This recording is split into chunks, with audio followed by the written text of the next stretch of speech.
கர்த்தருடைய பரிசுத்த நாமம் மகிமைப்படுவதாக. தேவ சன்னிதானத்திலே நம்மை கொண்டு வந்த தேவாதி தேவனுக்கு, தேவ ஆவியானவருக்கு நன்றி செலுத்துவோம். 10 நாட்கள் ஜெபம் இந்த தொடர் கூட்டங்களிலே இன்றைக்கு 3ஆம் நாள் நாம் பங்கு பெறும்படி தேவன் செய்திருக்கிறார். அன்றியும் நீங்கள் ஜெபம் பண்ணும்போது, பட் when you pray என்ற தலைப்பின் கீழே நாம் சத்தியங்களை படித்து கொண்டு வருகிறோம். இந்த 3ஆம் நாளில் நமக்கு கொடுக்கப்பட்டிருக்கிற ஒரு சிறப்பான தலைப்பு என்னவென்றால், குறிப்பிட்டு கேளுங்கள். B specific. B specific. மத்திய 6ஆம் அதிகாரம் 7 மற்றும் 8ஆம் வசனங்கள். அன்றியும் நீங்கள் ஜெபம் பண்ணும்போது, இந்த வசனத்திலேருந்து அந்த தீம் எடுத்திருக்கிறாங்க, சரிங்களா? கருப்பொருள். அன்றியும் நீங்கள் ஜெபம் பண்ணும்போது அஞ்ஞானிகளைப் போல வீண் வார்த்தைகளை அலப்பாதேயுங்கள். அவர்கள் அதிக வசனிப்பினால் தங்கள் ஜெபம் கேட்கப்படும் என்று நினைக்கிறார்கள். 8ஆம் வசனம். அவர்களைப் போல, அஞ்ஞானிகளைப் போல நீங்கள் செய்யாதிருங்கள். உங்கள் பிதாவை நோக்கி நீங்கள் வேண்டிக் கொள்கிறதற்கு முன்னமே உங்களுக்கு இன்னது தேவை என்று அவர் அறிந்திருக்கிறார். அவருக்கு ஏற்கனவே தெரியுமே, அதனால் ஜெபம் பண்ண வேண்டாம்னு நினச்சிடக்கூடாது. பிரியமானவர்களே, எப்படி ஜெபிக்கணும் என்பதை ஆண்டவர் இயேசு கிறிஸ்துவின் ஜெப வாழ்க்கையை ஆழமாக நாம் கற்றுக்கொள்ள வேண்டும் என்றால், அவருடைய ஜெப வாழ்க்கையை ஆழமாக அழகாக சித்தரிக்கும் ஒரு சுவிசேஷம், ஒரே சுவிசேஷம் எது தெரியுமா? லூக்கா சுவிசேஷம். இந்த லூக்கா சுவிசேஷத்தில் நீங்கள் பார்த்தீங்கன்னா, ஆண்டவர் இயேசு கிறிஸ்து ஜெபித்த 8 இடங்களை நீங்கள் பார்க்கலாம். 8 சூழல்களில் அவர் ஜெபித்ததை நாம் பார்க்க முடியும். எங்கெல்லாம் உங்களுக்கு ஞாபகம் இருக்குங்களா? இந்த பரமண்டல ஜெபம் சொல்லி கொடுத்தார் லூக்கா 11ஆம் அதிகாரத்தில். அப்புறம் 12 அப்போஸ்தலர்களை தெரிந்தெடுக்கும் முன்பாக லூக்கா 6ஆம் அதிகாரம் 11-12ஆம் வசனம் படித்து பாருங்கள். மலை மேலே போய் ராமுழுக்க அவர் ஜெபித்தார் அப்படின்னு படிக்கிறோம், சரிதானே? சிலுவையில் தொங்கும் பொழுது, பிதாவே உம்முடைய கைகளில் என் ஆவியை ஒப்பு கொடுக்கிறேன், லூக்கா 23ஆம் அதிகாரம். இப்படி 8 இடங்களிலே இயேசு ஜெபித்ததை லூக்கா சுவிசேஷத்தில் நாம் பார்க்க முடியும், சரிங்களா? இன்னொன்று, இந்த லூக்காவில் பார்த்தீங்கன்னா ஜெபத்தை குறித்து இயேசுவானவர் சொல்லியிருக்கிற 3 உவமைகளையும் எங்கே படிக்கலாம்? லூக்காவில் மட்டும்தான் படிக்க முடியும், சரிங்களா? ஆகவே இந்த லூக்காவில் மாத்திரம்தான் 3 ஜெபத்தை பற்றிய உவமைகள், 3 parables on prayer. மத்தேயிலும் கிடையாது, யோவானிலும் கிடையாது, மார்க்கிலையும் கிடையாது, லூக்காவில் மட்டும்தான் இருக்கிறது. பிரியமானவர்களே, ஆகவே இன்றைக்கி இந்த லூக்கா சுவிசேஷத்தை நம்ம கொஞ்சம் கவனம் செலுத்தி படிக்க போகிறோம். ஜெபத்தை குறித்து கற்றுக்கொள்ள போகிறோம். ஜெபம் பண்ணலாமா? கண்களை மூடுவோம். நல்ல தகப்பனே, எங்களுடைய ஜெப வாழ்க்கையில் மிகவும் அக்கறை உள்ள ஆண்டவரே, எங்களுக்கு அதே அக்கறையை தாங்கப்பா. அதனால தான் ஆண்டவர் இந்த 10 நாட்கள் ஜெப கூட்டங்களை எங்களுக்கு கொடுத்துருக்குறீங்க. நாங்கள் கருத்தாக படிக்க, கற்றுக்கொள்ள, அதன்படி நடக்க ஆவியானவர் எங்கள் மத்தியில் வல்லமையாய் கிரியை செய்யும். எங்களோடு பேசுங்க ஆண்டவரே. கொஞ்ச நேரம் உங்களுடைய சமூகத்தில் தியானம் பண்ணிவிட்டு கொஞ்ச நேரம் ஜெபம் பண்ண போகிறோம். ஆண்டவர் இந்த அனுபவத்தை அலாதி அனுபவமாக, ஆசீர்வாத அனுபவமாக எங்களுக்கு மாற்றித்தாரும். இயேசுவின் நாமத்தில் ஜெபிக்கிறோம் நல்ல பிதாவே, ஆமென். மறுபடியும் சொல்லுங்க. லூக்கா சுவிசேஷத்தில் இயேசுவானவர் ஜெபித்த இடங்கள் எத்தனை? 8. அவர் ஜெபத்தை குறித்து சொன்ன உவமைகள் எத்தனை? லூக்காவில் 3. முதலாவது இடம் எங்கன்னா, லூக்கா 11ஆம் அதிகாரம் 5-8 வரைக்கும் நடுராத்திரியில் நண்பன், ஃப்ரெண்ட் அட் மிட் நைட். இது முதல் உவமை. 2வது உவமை லூக்கா 18:1-8, தொந்தரவு செய்த விதவை, ட்ரபிளிங் விடோ. 3வது லூக்கா 18:9-14 வரைக்கும் படிச்சிங்கன்னா, ஆலயத்தில் ஜெபித்த 2 மனிதர்கள், 2 men praying in the temple. உங்களுக்கு ஞாபகம் வருதா? இந்த 3 உவமைகளிலும் ஜெபம் பற்றி மகத்தான பாடங்களை இயேசுவானவர் நமக்கு கற்றுக் கொடுத்திருக்கிறார். சரி, முதலாம் உவமையில் என்ன பாடம் கற்றுக் கொடுத்துருக்கிறாரு? அந்த நடுராத்திரியில் நண்பன் என்ன கற்றுக் கொடுத்தாரு அப்படின்னா, குறிப்பிட்டு கேட்க வேண்டும். ஜெபம் பண்ணும் பொழுது எப்படி கேட்கணுமா? ஆண்டவர்கிட்ட ஸ்பெசிஃபிக்காக டெஃபினட்டாக கேட்கணும் என்பது பாடம், முதல் பாடம், முதல் உவமையில். ரெண்டாவது உவமையில் என்ன பாடம் என்றால், லூக்கா 18:1 படித்து பாருங்கள். அந்த தொந்தரவு செய்த விதவை உவமையில் லூக்கா 18:1 சொல்லும், சோர்ந்து போகாமல் எப்பொழுதும் ஜெபம் பண்ண வேண்டும் என்று அவர்களுக்கு ஒரு உவமையை சொன்னார் அப்படின்னு படிக்கலாம்.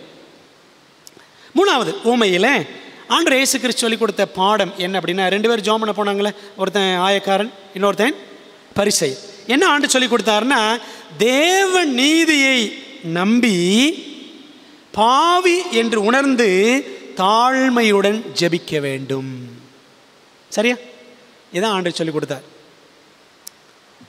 3 உவமைகள், அதில் 3 ஜெபத்தை குறித்த பாடங்கள். இதில் இந்த முதலாம் உவமையை பற்றி நாம் பார்ப்போம். முதலாம் உவமை இன்றைக்கி அதான் நமக்கு தலைப்பு, குறிப்பிட்டு கேளுங்கள். அந்த உவமை என்ன அப்படின்னா, நடுராத்திரியில் நண்பன் உவமை. லூக்கா 11:5-8 வரைக்கும் வாசிக்கிறோம். இந்த கதை நமக்கு தெரியும். இந்த வசனங்களை படிச்சிடலாமா? படிப்போம். லூக்கா 11. பின்னும் அவர் அவர்களை நோக்கி, உங்களிடத்தில் ஒருவன் தனக்கு சிநேகிதனாய் இருக்கிறவனிடத்தில் பாதி ராத்திரியிலே போய், சிநேகிதனே, என் சிநேகிதன் ஒருவன் வழிப்பிரயாணமாய் என்னிடத்தில் வந்திருக்கிறான். இந்த உவமையில் மொத்தம் எத்தனை சிநேகிதர்கள் இருக்கிறாங்க? எத்தனை பாருங்களேன். ஒருவன் தனக்கு சிநேகிதனாய் இருக்கிறவனிடத்தில் பாதி ராத்திரியில் போய், சிநேகிதனே, ஒரு ஃப்ரெண்டு இன்னொரு ஃப்ரெண்டு போய். 6ஆம் வசனம், என் சிநேகிதன் ஒருவன் வழிப்பிரயாணமாய் என்னிடத்தில் வந்திருக்க, இன்னொரு ஃப்ரெண்டு வந்திருக்கிறான். அப்போ இந்த உவமையில் எத்தனை ஃப்ரெண்டுங்க? 3 ஃப்ரெண்டு. ஒரு ஃப்ரெண்டு போய் தூங்குற இன்னொரு ஃப்ரெண்டை கூப்பிட்டு, என் ஃப்ரெண்டு வந்திருக்கிறான் அப்படின்றான். 3 நண்பர்கள். ஓகே, வாசிப்போம். அவன் முன் வைக்கிறதற்கு என்னிடத்தில் ஒன்றுமில்லை, நீ 3 அப்பங்களை எனக்கு கடனாக தர வேண்டும் என்று கேட்டுக்கொண்டான். 7ஆம் வசனம் 8ஆம் வசனம், வீட்டுக்குள் இருக்கிறவன் பிரதிவித்தனமாக, என்னை தொந்தரவு செய்யாதே, கதவு பூட்டி ஆயிற்று, என் பிள்ளைகள் என்னோடு கூட படுத்திருக்கிறார்கள், நான் எழுந்திருந்து உனக்கு தரக்கூடாது என்று சொன்னான். எப்பா, நாங்கள் தூங்கிட்டோம்ப்பா, மனைவி பிள்ளைகள் எல்லாம் படுத்துட்டாங்க, சட்டி பொட்டியெல்லாம் கழுவி வச்சுட்டோம், நாங்கள் எந்திரிச்சு கொடுக்க முடியாது, தொந்தரவு பண்ணாத. 8ஆம் வசனம், பின்பு தனக்கு அவன் சிநேகிதனாய் இருக்கிறது நிமித்தம் எழுந்தவனுக்கு கொடாவிட்டாலும், தன்னிடத்தில் அவன் வருந்தி கேட்கிறது நிமித்தமாவது எழுந்திருந்து அவனுக்கு தேவையானதை கொடுப்பான் என்று உங்களுக்கு சொல்லுகிறேன் என்று இயேசுவானவர் ஒரு குட்டி கதை சொன்னார். அன்பானவர்களே, ஒரு நண்பன் தன் வீட்டுக்கு வந்துள்ள நண்பனுக்காக இன்னொரு நண்பனிடம் சென்று நடுராத்திரியிலே உதவி கேட்டான். என்ன கேட்டான்? உணவு கேட்டான். எப்படி கேட்டான்? வருந்தி கேட்டான். எத்தனை அப்பங்களை கேட்டான்? எப்போ ஏதாவது கொடுப்பா அப்படின்னா கேட்டான். எனக்கு 3 அப்பங்களை எப்படி தர வேண்டும்? கடனாக தரவேன், திரும்பி கொடுத்துருவேன். எவ்வளோ குறிப்பிட்டு கேட்குறேன் பார்த்தீங்களா? என் நண்பனே, இன்னொரு நண்பன் வந்திருக்கிறான், 3 அப்பங்கள் கொடுங்க, நான் கடனாக கொடுங்க, திரும்பி கொடுத்துருவேன் என்று குறிப்பிட்டு அவன் கேட்கிறான். இப்போ இந்த ஓமைக்கு என்ன பெயர் வைக்கலான்னா, 3 நண்பர்கள் 3 அப்பங்கள் ஓமைன்னு பெயர் வைக்கலாம். நடுராத்திரியில் நண்பன் சொல்லுவாங்க, இல்லை இப்படியும் சொல்லலாம், 3 நண்பர்கள் 3 அப்பங்கள். அன்பானவர்களே, அப்போ இந்த ஓமையின் வழியாக இயேசு கிறிஸ்து நமக்கு என்ன சொல்லி கொடுக்குறாருன்னா, ஜெபத்தில் தேவனிடத்தில் கேட்கும்போது ஒன்று பாருங்க, வீண் வார்த்தைகளை அலப்பக்கூடாது. வீண் வார்த்தைகளை அலப்பக்கூடாது. மத்தேயு 6:7, அன்றி நீங்கள் ஜெபம் பண்ணும்போது அஞ்ஞானிகளைப் போல வீண் வார்த்தைகளை அளப்பாதேயுங்கள், அவர்கள் அதிக வசனிப்பினால் தங்கள் ஜெபம் கேட்கப்படும் என்று நினைக்கிறார்கள். பொதுவாக ஒரு கதை ஒன்று சொல்லுவாங்க. ஒரு ஊழியக்காரர், மூத்த ஊழியக்காரர் ரொம்ப முடியாமல் இருந்தாராம், மரண படுக்கையில் இருக்கிற. இவர் பார்க்குறதுக்கு நிறைய ஊழியக்காரங்கள்லாம் வந்தாங்க. எல்லாரும் அந்த மரண படுக்கையில் இருக்கிற ஊழியக்காரருடைய கட்டிலை சூழ்ந்து எல்லாரும் ஜெபம் பண்ணாங்க. ஒவ்வொருத்தராக ஜெபம் பண்ண. ஒரு இளம் ஊழியக்காரர் ஜெபம் பண்ணார். என்ன ஜெபம் பண்ணார்? ஆண்டவரே, இந்த ஊழியக்காரர் நீர் அறிவீர் ஆண்டவரே, உமக்காக அவர் அமெரிக்கா சென்றிருக்கிறார், உமக்காக அவர் இங்கிலாந்து சென்றிருக்கிறார், சுவிட்சர்லாந்து சென்றிருக்கிறார், ஜப்பான் சென்றிருக்கிறார், அப்படி இப்படின்னு ஒன்று ஒன்றா சொன்னார். ஜெபம் பண்ணி முடித்தோடனே எல்லோரும் அழுதுகிட்டு இருந்தாங்க. அப்போ அவர் கேட்டார், ஏன் அழுகிறீங்க? அவர் செத்து போயிட்டார். எப்போ செத்தார்? நீங்கள் சுவிட்சர்லாந்து போய் ஜப்பானுக்கு போயிட்டு இருந்தீங்களா, அப்போவே இறந்துட்டார் அப்படின்னு சொன்னாங்க. இது என்ன ஜெபம்? வீண் வார்த்தைகளை ஆண்டவரே அவர் ஜப்பான் போயிருக்கார், இங்கிலாந்து இதெல்லாம் ஆண்டவருக்கு தெரியாதா? ஜெபத்தில் வீண் வார்த்தைகளை அலப்பக்கூடாது. அப்போ அதெல்லாம் ஆண்டு சொல்லாரு, குறிப்பிட்டு கேட்க வேண்டும். B specific. ரெண்டாவது யாக்கோபு 4ஆம் அதிகாரம் 3ஆம் வசனத்தில் படிக்கிறோம், தகாத விதமாய் விண்ணப்பிக்க கூடாது. வாசிக்கலாமா? வசனம் சொல்லுது, நீங்கள் விண்ணப்பம் பண்ணியும் உங்கள் இச்சைகளை நிறைவேற்றும்படி செலவழிக்க வேண்டும் என்று தகாத விதமாய் விண்ணப்பம் பண்ணுகிறபடினால் பெற்றுக்கொள்ளாமல் இருக்கிறீர்கள். சில நேரங்கள் எப்படி நம்ம ஜெபம் பண்ணுறோமா? தகாத விதமாக. நம்முடைய ஜெப வாழ்க்கை அப்படித்தான் இருக்கு என்று வேதம் சொல்லுகிறது. பழைய ஏற்பாட்டு அன்னாள் ஜெபம் பண்ணினாள். 1 சாமுவேல் 1ஆம் அதிகாரம் 11ஆம் வசனத்தில் என்ன ஜெபம் பண்ணாங்க? ஆண்டவரே எனக்கு ஏதாவது ஒரு பிள்ளைய கொடுங்க ஆண்டவரே. அப்படியே ஜெபம் பண்ணாங்க. என்ன சொன்னாங்க? ஆண்டவரே சேனைகளின் கர்த்தாவே தேவரீர் உம்முடைய அடியாளின் சிறுமையை கண்ணோக்கி பார்த்து உம்முடைய அடியாளை மறவாமல் நினைந்தருளி உமது அடியாளுக்கு ஒரு ஆண் பிள்ளையை கொடுத்தால் அவன் உயிரோடு இருக்கும் சகல நாளும் நான் அவனை கர்த்தருக்கு ஒப்பு கொடுப்பேன். பார்த்தீங்களா, அவன் கேட்டான், அந்த நண்பன் 3 அப்பங்கள் கடனாக தர வேண்டும். இந்த அம்மா கேட்குறாங்க, பழைய ஏற்பாட்டு அன்னாள், ஆண்டவரே ஆண் பிள்ளை கொடுங்க, நான் திரும்ப என்ன பண்ணிடுவேன், ஊழியத்துக்கே கொடுத்துருவேன். ப்ரேயிங் ஸ்பெசிஃபிக்கலி, குறிப்பிட்டு ஆண்டவரிடத்தில் கேட்பது. ஜெபத்தில் வெறுமனே வீண் வார்த்தைகளை அன்னால் அலப்பவில்லை. சில நேரங்கள் நம்ம ஜெபம் பண்ணோம், ஆண்டவரே எங்கள் பக்கத்து வீட்டுக்காரன் ரட்சியும் ஆண்டவரே, என் நண்பர்கள் எல்லாம் ரட்சியும் ஆண்டவரே, என் சொந்தக்காரவங்களாம் ரட்சியும் ஆண்டவரே. இது கரெக்டா? இப்படி பொதுவாக ஜெபிப்பதை தேவன் விரும்புவதில்லை. அப்போ எப்படி ஜெபிக்கணும்? ஆண்டவரே எங்கள் பக்கத்து வீட்டுக்காரரு செல்வகுமார் இருக்கிறாரு, அந்த செல்வகுமாரை தொடும் ஆண்டவரே, அவர் இந்த விக்கிரங்கள்லாம் வணங்கிட்டு இருக்கிறாரு, மெய் தெய்வத்தை அறியாமல் இருக்கிறார் ஆண்டவர், அவர் குடிப்பழக்கத்தில் இருக்கிறாரு, அவரை விடுவியும். இதான் என்னது? குறிப்பிட்டு ஜெபிப்பது. பொதுவாக இந்த 10 நாட்கள் ஜெபத்தில் என்ன நமக்கு ஒரு கைட்லைன் கொடுத்துருப்பாங்கன்னா, இந்த 10 நாட்கள் ஜெபத்தில் நீங்கள் யாருக்காவது ஆண்டவர் அவரை தொட்டு அவரை ரட்சிக்க வேண்டும் என்று உங்களுக்கு பாரம் இருக்கிறதா, உங்கள் நண்பர்கள், உங்கள் உறவினர்கள், உங்கள் சொந்தக்காரவங்க, உங்கள் குடும்பத்தில் இருக்கிறவங்க, உங்கள் பிள்ளைங்க, உங்கள் கூட வேலை செய்கிறவங்க, அப்படி யாராவது இருக்கிறார்களா? ஒரு 5 பேர், ஒரு 7 பேர், ஒரு 10 பேர், அந்த நேம்ஸ், அந்த பேர்கள்லாம் எழுதி வச்சு அவர்களுக்காக இந்த 10 நாட்களும் தொடர்ந்து ஜெபியுங்க அப்படின்னு ஒரு வழிகாட்டல் கொடுத்துருப்பாங்க. அப்படி செய்யலாமா? செய்வோம். ஒரு 5 பேர், ஒரு 3 பேர் ஆண்டவரை அறிய வேண்டிய உங்கள் வீட்டுக்கு வரக்கூடிய ஒரு பழக்காரர், ஒரு காய்கறிக்காரம்மா, ஒரு கீரைக்காரம்மா இருப்பாங்கல்ல.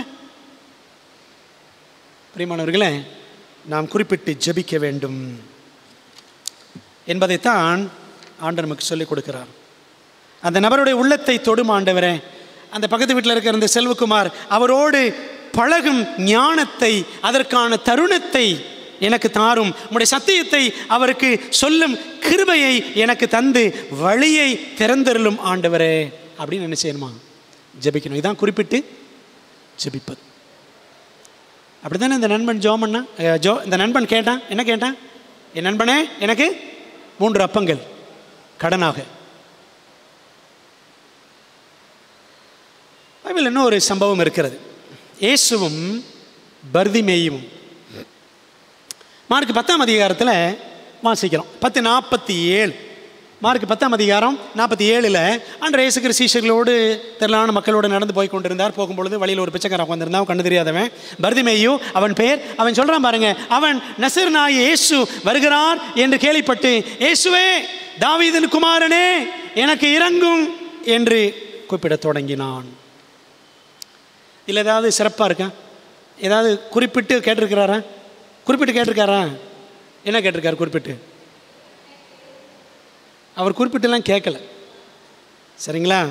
ஒரு பொதுவான விண்ணப்பம், ஜென்ரலாக ஆண்டவரே எனக்கு இறங்கும் அப்படி தான் கேட்குறார்.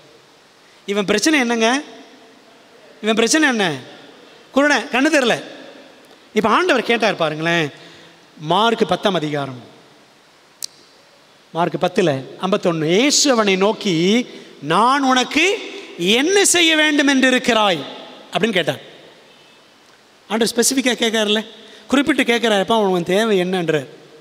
அவன் சொன்னா பாருங்க, இப்போதான் அதற்கு அந்த குருடன், ஆண்டவரே நான் பார்வை அடைய வேண்டும் என்றான்.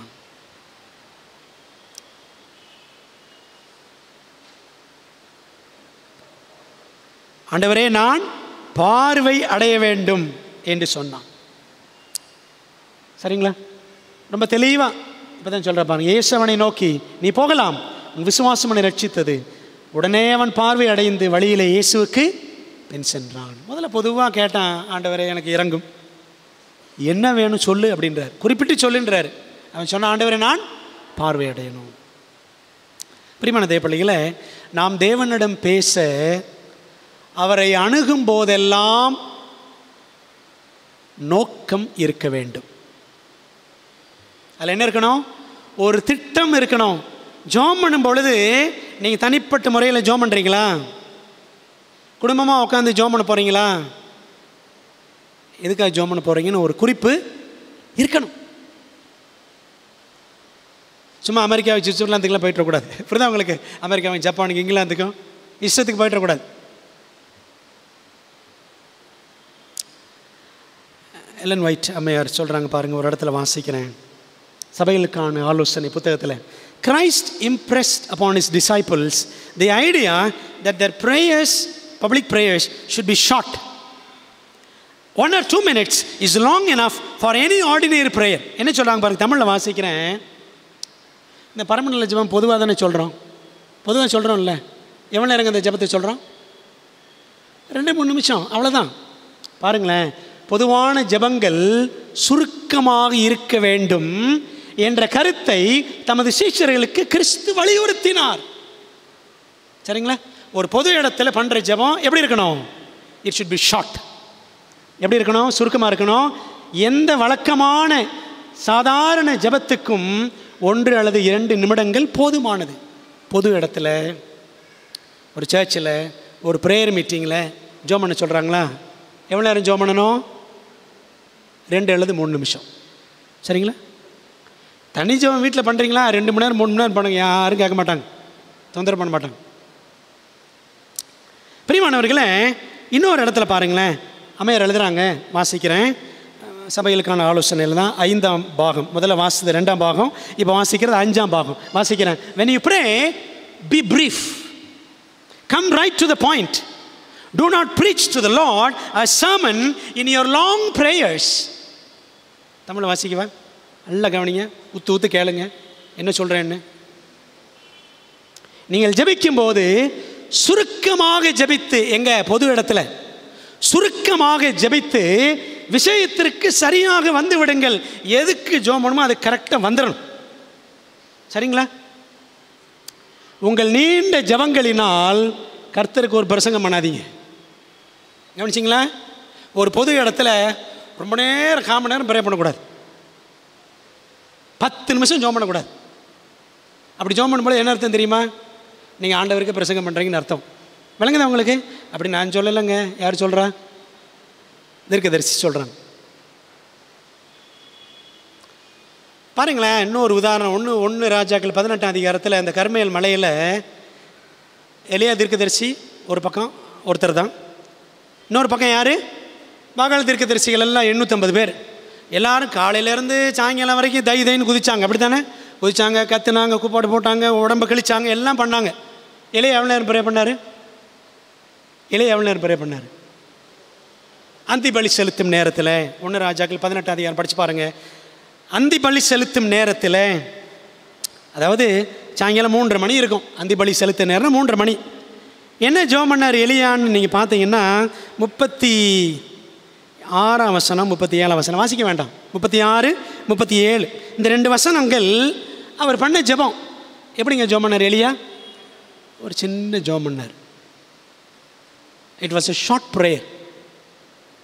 அக்கினி வந்துச்சா வரலையா? அக்கினி வந்துச்சா வரலையா? யாக்கோபு 5ஆம் அதிகாரம் யாக்கோபு 5:17 படித்து பாருங்க. எலியா என்ற மனுஷன் நம்மை போல பாடுள்ள மனுஷனாய் இருந்தும் எப்படி ஜெபம் பண்ணினான்? கருத்தாய். சரிங்களா? ஆரம்ப ஜெபம் பண்ண சொல்கிறாங்களா? ஆரம்ப ஜெபம் மட்டும்தான் பண்ணணும். சரிங்களா? முடிவு ஜெபம் பண்ணுறீங்களா? முடிவு ஜெபம் மட்டும்தான் பண்ணணும். ஆரம்ப ஜெபத்தில் சிக்கா இருக்கிற எல்லாருக்கும் ப்ரே பண்ணக்கூடாது. நல்லா கற்றுக்கங்க. ஆரம்ப ஜெபத்தில் வியாதியாக இருக்கிறவங்களுக்கு ஜெபம் பண்ணக்கூடாது. ஆரம்ப ஜெபம்னா ஆரம்ப ஜெபந்தான். ஆண்டவரே, இந்த ஆராதனையில் வந்திருக்கிறோம், எங்கள் பாடல்கள், துதிகள், காணிக்கை எல்லாத்தையும் ஆசீர்வதியும், பிரசங்கம் பண்ண போகிறவரை ஆசீர்வதியும், கேட்க போகிற எல்லாரையும் தொடுங்க. அவ்வளோதான். விளங்குதா உங்களுக்கு? ஜெபத்தில் ஒரு பொது இடத்துல பிரசங்கம் பண்ணிட்டு இருக்கக்கூடாது.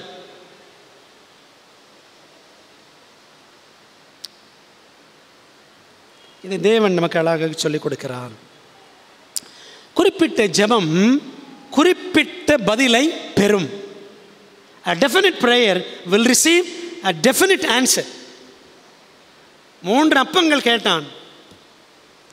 எலியா சொன்னாரு, ஆண்டவரே, நான் உம்முடைய ஊழியக்காரன் என்பதை விளங்க பண்ணும் அப்படின்னாரு. ஆண்டவர் விளங்க பண்ணாரா பண்ணலையா? பண்ணார். பிரியமான தேவ பிள்ளைகளை, நம்முடைய ஜெபங்கள் குறிப்பிட்ட நோக்கத்துடன் குறிப்பிட்ட திட்டத்துடன் இருக்க வேண்டும். பாவல் கோயா அவருடைய அனுபவங்கள் எல்லாம் நம்ம அப்படியே கொஞ்சம் கொஞ்சம் இடையில படிப்போம். ஏன்னா அவர் தான் இந்த செய்திகள் எல்லாம் ஆயத்தம் பண்ணி இருக்கிறார். இந்த பாவல் கோயா அவருடைய மனைவி பெயர் டானா அப்படின்னு கூப்பிடுவார். இவங்களுக்கு 2 ஆண் பிள்ளைகள். அதில் ஒரு மகன் பேர் ஒவிடியூ. சரிங்களா? அந்த 2 ஆண் பிள்ளைகள், அவங்க 2 மனைவிமார்கள். இவர் தான் பாவல் கோயா, அவருடைய மனைவி. நம்ம ஜெனரல் கான்ஃபரன்ஸில் மினிஸ்ட்ரி மேகசின் எடிட்டர், ஊழிய இலாக்காவின் இணை காரியதரிசி. சரிங்களா? ஒரு வல்லமையான ஊழியக்காரர், வல்லமையாக பிரசங்கம் பண்ணுவார், நன்றாக ஜெபிப்பார். அவருடைய ஜெப அனுபவங்கள் தான் ஒரு புஸ்தகமாக நமக்கு இருக்குது, படிக்கிறோன்னு நினைக்கிறேன். சரி, இதில் ஒரு மகன் ஒவிடியூ. அந்த ஒரு மகன் என்ன செய்கிறான்? குறைஞ்ச விலையில் ஒரு சிறிய வீடு ஒன்று வாங்கினார். அப்போ அந்த வீடு பார்த்திங்கன்னா ஒரு சரியான அமைப்பு இல்லாமல் இருந்தது.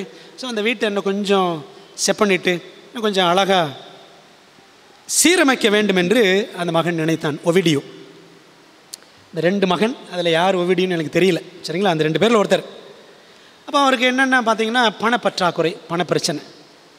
வீட்டை சீரமைக்க வேண்டுமே, பணத்துக்கு என்ன பண்ணுறது, அதனால் கஷ்டம், செய்ய முடியாது போல் தெரியுதேன்னு அந்த மகன் யோசிக்கலாம். அப்போ அப்பா சொல்கிறாரு, மகனே, உன் தேவைகளை தேவனிடத்தில் சொல் அப்படின்னு பாவல் கோயா சொல்கிறார். அப்போ ஒரு நாள் மகன் சொல்கிறான், அப்பா ஜோம் பண்ணிட்டேன். அப்பா கேட்குறாரு, ஜோம் பண்ணியாமா? ஜோம் பண்ணிட்டேன்ப்பா. எப்படி ஜோம் பண்ணேன்? ஜென்ரலாக ப்ரே பண்ணிட்டேன், பொதுவாக ஆண்டவர்கிட்ட சொல்லிட்டேன், வீடை சரி பண்ண ஆண்டவரே, வீட்டை ஆசீர்வதியும் அப்படின்னு சொல்லிட்டேன் அப்பா அப்படின்னு மகன் சொன்னான். அப்போது அப்பா சொன்னாராம் பாவல் கோயா, மகனே, தேவனிடம் உனக்கு இன்னைக்கு என்ன தேவை, அந்த தேவையை ஆண்டவரிடத்தில் அதை குறிப்பிட்டு கேள். அடுத்த மாதத்துக்குரிய தேவைகள் அதெல்லாம் அப்புறம் பார்த்துக்கலாம் என்று தன் மகனிடத்தில் ஆலோசனை கூறினார். அவர் சொன்னாராம், பொதுப்படையான ஜெபங்களுக்கு தேவன் பதிலளிப்பதில்லை. God does not answer general prayers. பொதுப்படையான ஜெபங்களுக்கு தேவன் பதிலளிப்பதில்லை அப்படின்னு அந்த அப்பா சொன்ன உடனே என்ன செய்கிறான் மகன் ஒவிடியூ? அவன் குறிப்பிட்டு ஜெபிக்க தொடங்குகிறார். என்ன ஜெபம் பண்ணுறாருன்னா, ஆண்டவரே, இந்த வீட்டை சரியில்லை, இந்த வீட்டை டெமாலிஷ் பண்ணிவிட்டு புதுசாக ஒன்று கட்டணும், இந்த வீட்டுக்கு அஸ்திபாரம் தோண்ட வேண்டும் ஆண்டவரே, அந்த அஸ்திபாரம் தோண்டக்கூடிய அந்த டீம், அந்த குழுவை எனக்கு காட்டும் என்று ஜெபித்து விட்டு தேட ஆரம்பித்தார் மகன். அப்போ ஒவ்வொரு டீமாக காண்டாக்ட் பண்ணுறாரு. அப்போது ஒவ்வொருத்தரும் சொல்கிறாங்க, நாங்கள் எல்லாருமே பிஸியாக இருக்கிறோம், எல்லோரும் பிஸியாக இருக்கிறோன்றாங்க. எப்படியோ ஒரு சிலர்கிட்ட விசாரித்து என்ன அவர் கண்டுபிடிச்சாருன்னா, வீட்டுக்கு அஸ்திபாரம் தோண்ட வேண்டும் என்றால் $18,000 முதல் $22,000 வரை செலவாகும். சரிங்களா? ஒரு டாலர் 85 ரூபா. இன்னைக்கு ஒரு டாலர் 85 ரூபா. என்ன அவர் இந்த மகன் கண்டுபிடிச்சாருன்னா, $18,000 $22,000 செலவாகும் அஸ்திபாரம் தோன்றதுக்கு. பாருங்களேன், $18,000 நம்ம கணக்குப்படி 15,30,000. $22,000 18,70,000. அப்போ குழி தோன்றதுக்கு எவ்வளோ காசா? அப்போ மகனுக்கு ஆச்சரியம். கடைசியாக ஒரு குழுவை கண்டுபிடிச்சு, அந்த அஸ்திபாரம் தோன்ற குழுவெல்லாம் கண்டுபிடிச்சு பேச்சுவார்த்தை நடத்தி கடைசியாக ஒரு முடிவு கட்டினாங்க. எவ்வளோ தெரியுமா? $16,000 நாங்கள் வேலையை முடிச்சு கொடுக்குறோம். அப்படின்னா 13,60,000 ரூபா இந்திய பண மதிப்புப்படி. சரி, அடுத்த வாரம் வேலை ஆரம்பிக்கலாம் அப்படின்னு அந்த டீம் சொல்லிட்டாங்க. ஸோ அடுத்த வாரம் குழுவின் தலைவர் வந்தார். அந்த இன்ஜினியர்னு வச்சுக்கோங்களேன், அவர் வர்றார். அவர் வந்து வெயிட் பண்ணி பார்க்குறாரு. அந்த வர வேண்டிய எந்திரங்கள், கருவிகள் ஒன்றுமே வரல. இந்த ஒவிடியும் மகனும் எதிர்பார்த்துட்டு இருக்கிற, பவல் கோயா மகனும் எதிர்பார்க்குறாரு, அந்த இன்ஜினியரும் பார்த்துக்கிட்டு இருக்கிறார். ஒரு வண்டியும் வரல. பகலெல்லாம் காத்திருந்து அந்த குழுவின் தலைவர் அவர் போயிட்டார். போனவர் அடுத்து 3 மாதம் ஆளே காணும். ஆனால் இவர் பணம் ஒன்றும் கொடுக்கல, மகன் பணம் கொடுக்கல. என்னடா ஒரு நபரை கூப்பிட்டோம், குறைஞ்ச விலை ஒரு 13,60,000 ரூபா, $16,000 ஒத்துக்கிட்டாங்க. கடைசியில் வேலை நடக்கலையே, 3 மாதம் தாண்டி போச்சேன்னு சொல்லி மகனுக்கு மனசு உடஞ்சிருச்சு. ஒரு வழியும் பிறக்கவில்லையே அப்படின்னு சொல்லிட்டு அவர் சோர்ந்து போயிருந்தார், பவல் கோயாவுடைய மகன். அப்போது அப்பா சொன்னார், இன்னும் நீ ஆண்டவர்கிட்ட குறிப்பிட்டு கேள் மகனே அப்படின்னு சொன்னாராம். இப்போ மகன் ஜெபம் பண்ணார், ஆண்டவரே குறைஞ்ச செலவில் எனக்கு வேலை பார்த்து சீக்கிரமாக வேலையை முடித்து கொடுக்குற ஒரு டீமை எனக்கு காட்டுங்க ஆண்டவரே அப்படின்னு சொல்லி மகன் ஜெபம் பண்ணார். ஜெபம் பண்ணி முடித்த உடனே பைபிளில் நீங்கள் யோசித்து பாருங்களேன், எங்கேயாவது சில இடங்களில் ஜெபம் பண்ணி முடிக்கிறதுக்குள்ளே பதில் வந்திருக்கா? ஆபிரகாம் வேலைக்காரன் ஜெபம் பண்ணார்ல, எலியேசர். இந்த மகன் ஜெபம் பண்ணி முடித்த உடனே பக்கத்து வீட்டுக்காரன் வந்தாராம். வந்துட்டு ஒவிடியோவை பார்த்து, ஒவிடியோ நல்லா இருக்கீங்களா? நல்லா இருக்கேன் சார் அப்படின்னே ஒருத்தர் பேசிக்கிட்டாங்க. உங்கள் ஏதாவது தேவைகள் இருக்கா அப்படின்னு பேசிக்கிட்டாங்க. பேசும்பொழுது மகன் சொன்னார், ஆமாம் எனக்கு தேவைகள் இருக்குது சார், எங்கள் வீட்டுக்கு அஸ்திபாரம் தோண்டணும். ஒரு டீமை கூப்பிட்டோம், வரேன்னு சொன்னாங்க, வரல, 3 மாதம் ஆகி போச்சு. உடனே பக்கத்து வீட்டுக்காரர் சொன்னாரா, ஆனால் நீங்கள் ஏன் கவலைப்படுறீங்க, எங்கள் வீட்டில் இப்போ ஒரு டீம் வந்து அந்த வானம் தோண்டிக்கிட்டு இருக்காங்க, குழி தோண்டிக்கிட்டு இருக்கிறாங்க, நீங்கள் அவங்கள கேட்கலாமே, அவங்க உங்களுக்கு உதவி செய்வாங்க, நானும் சொல்கிறேன் அப்படின்னு சொல்லி இந்த பக்கத்து வீட்டுக்காரர் சொன்னாராம். உடனே என்ன செஞ்சார் பவல் கோயாவோட மகன் ஒவிடியோ, உடனே ஓடி போய் அந்த இன்ஜினியர்கிட்ட கேட்டாராம், எங்களுக்கு நீங்கள் அந்த வீட்டு குழி தோண்டி கொடுக்க முடியுமா? அவர் சொன்னார், அந்த இன்ஜினியர், எல்லா கருவிகளும் எங்கிட்ட இருக்குது, நாங்கள் உங்களுக்கு தோண்டி கொடுத்துட்றோமே, பக்கத்து வீட்டு வேலை முடியட்டும், முடித்த உடனே உங்களுக்கு நாங்கள் செஞ்சிடறோம் அப்படின்னு சொன்னார். உடனே ஒவிடியோ கேட்டார், ஊழியக்கார மகன் கேட்டார், எவ்வளோ செலவாகும் அப்படின்னு. அந்த இன்ஜினியர் சொன்னாராம், $2,500 ஆகும். $2,500 எவ்வளோ பாருங்கள், 2,12,500 ரூபா. முதல்ல என்ன செலவு? 15 லட்சம், 18 லட்சம், அப்படி தானே? கடைசியில் என்னாச்சு? 2,12,500 ரூபாய். பிரியமானவர்களே, இதை கேட்ட உடனே இந்த ஊழியக்காரர் மகனுக்கு பயங்கர ஆச்சரியம். தேவன் எவ்வளோ பெரிய அற்புதம் செய்கிறார். எப்படி ஜெபிக்கும் பொழுது? குறிப்பிட்டு ஜெபிக்கும் பொழுது. தேவன் ஏற்கனவே பதிலை ஆயத்தம் செய்து வைத்திருந்தார். நான் தான் ஆண்டவர்கிட்ட குறிப்பிட்டு கேட்கவில்லையே அப்படின்னு சொல்லிட்டு ஒவிடியோ அந்த ஊழியக்காரருடைய மகன் அங்கலாய்த்தானோம். பிரியமான தேவப்பிள்ளைகளே, ஒரு வாசகத்தை நான் சொல்லி முடிக்கிறேன். Prayer is the opening of the heart to God as to a friend. ஒரு நண்பனிடம் மனம் திறந்து பேசுவது போல தேவனிடம் பேசுவதுதான் ஜெபம் ஆகும். கிறிஸ்துவிடம் செல்லும் வழி, ஸ்டெப்ஸ் டு கிரைஸ்டில் பக்கம் 93 வாசிக்கிறோம். ஒரு நண்பன்ட்ட மனம் திறந்து பேசுகிற மாதிரி பேசுகிறது தான் என்னவா? ஜெபம். சரிங்களா அன்பானவர்களே? தேவன் நம்மை அழைக்கிறார். ஏன் அழைக்கிறார் தெரியுமா? God is calling you to have an open conversation with Him, to present your needs in a clear and specific way. He wants you to have faith in Him, to expect an answer based on His love, wisdom and promises. He will answer in His time and way, but if you wait upon Him in faith, you will know that His answer is the best answer. தமிழ்ல வாசிக்கிறேன். மனம் திறந்து நீங்கள் அவருடன் பேசவும் உங்கள் தேவைகளை தெளிவாகவும் குறிப்பிட்ட விதமாகவும் அவர் முன் வைக்கும்படி தேவன் நம்மை அழைக்கிறார். எப்படி அழைக்கிறாரா? ஆண்டவருடைய தெளிவாக சொல்லணும், குறிப்பிட்டு சொல்லும்படி, மனம் திறந்து பேசும்படி தேவன் நம்மை அழைக்கிறார். நீங்கள் அவரில் விசுவாசம் வைக்கவும் அவரது அன்பு, ஞானம் மற்றும் வாக்குத்தத்தங்களின் அடிப்படையில் அவரிடமிருந்து பதிலை நாம் எதிர்பார்க்கவும் அவர் விரும்புகிறார். சரிங்களா? அவர் எதிர்பார்க்கிறாராம் நம்ம ஜெபிக்கணும், குறிப்பிட்டு ஜெபிக்கணும்னு சொல்லிட்டு, வாக்குத்தத்தங்களை சொல்லி ஜெபிக்கணும்னு ஆண்டவர் எதிர்பார்க்கிறார். அவர் தமது நேரம் மற்றும் சித்தத்தின்படி பதிலளிப்பார்.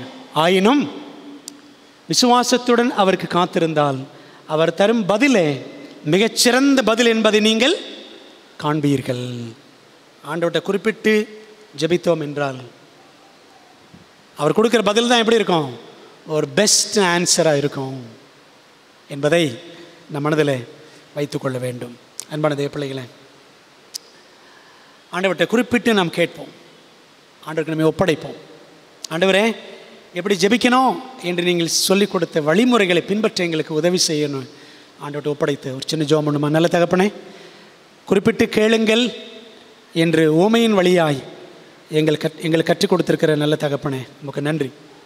இந்த பாடங்களை எங்கள் மனதிலே கொண்டு எங்கள் இரட்சகர் சொல்லிக் கொடுத்த வழிமுறைகளை பின்பற்ற எங்களுக்கு உதவி செய்யுங்க. நீர் அற்புதங்களை செய்கிற தேவன், இன்றும் அற்புதங்களை செய்கிறீர். எங்களுடைய ஆவியினால் நிரப்பும், எங்களோடு பேசும். தொடர்ந்து இந்த ஜெப கூட்டத்தில் உடைய பிரசன்னம், ஆவியானவர் வல்லமை எங்களை வழி நடத்தட்டும். நாங்கள் கேட்கிற ஆலோசனைகளை ஆண்டவரை அப்படியே நாங்கள் கீழ்ப்படிந்து கடைபிடிக்கிற பிள்ளைகளாக எங்களை ஆசீர்வதிப்பீராக. இயேசுவின் நாமத்தில் ஜெபிக்கிறோம் நல்ல பிதாவே, ஆமென்.